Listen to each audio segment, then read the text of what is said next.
Alright, so looking up in here, you can see the tensioner, right, hitting the tensioner pulley, and you can see that it's actually extended there. That's all you get out of a new belt. And then the tensioner pulley is sitting right where it's supposed to be. You can see the TDC point, there's clear, pointing to the up arrow on the oil pump, right? And then now you can see around the side, it's a little dark, but you can see, there we go, you can see the dotted line pointing to the mark on the crank gear itself. So that tells me everything down here on the bottom end is in the right place.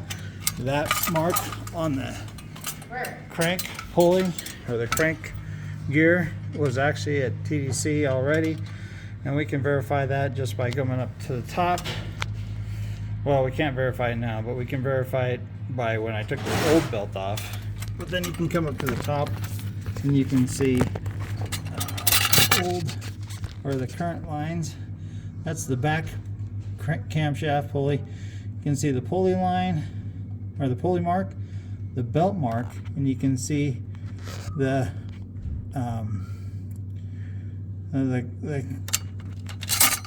housing mark as well. They're all in alignment there. And then coming around this side, you can see it again on the front cam, right? Pretty easy to see on the front cam. You can see the cam mark, and I took and marking or added paint to those so I could see them a lot better. But you can see all of that pretty well. Not so much on that housing, but we're pretty good there. Then the final thing to look at, and I don't really see it very well, but there is on that belt where you can't right past past the water pump, there is a arrow with like a little F on it saying towards the front. It is in the right place, so I mean we're good there, so that's great.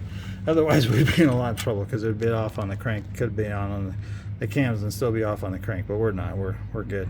So anyways, not rocket science, but yeah, hasn't been a fun project, but mostly just because of bad parts and everything else. In fact, we did find one issue that could have potentially been the problem. The tensioner pulley itself, the one down there past the water pump, it had the wrong washer on it, which meant that when it was tight, it could not properly adjust. It didn't have the easy movement to adjust. Potentially, that could have prevented it from keeping time. There's the chance that it could have skipped time, or it just never would have stayed in time right. Would have always had a problem, especially especially at the lower RPMs, which is when we were having problems with it. But just some of the stuff that we found. But yeah, not bad. And it wasn't a bad job. Not the funnest job, but definitely not a bad job. And at this point, we're ready to slap all the timing belt stuff back in place, and then hopefully tomorrow we get the rest of the parts and we'll put the rest of it back together.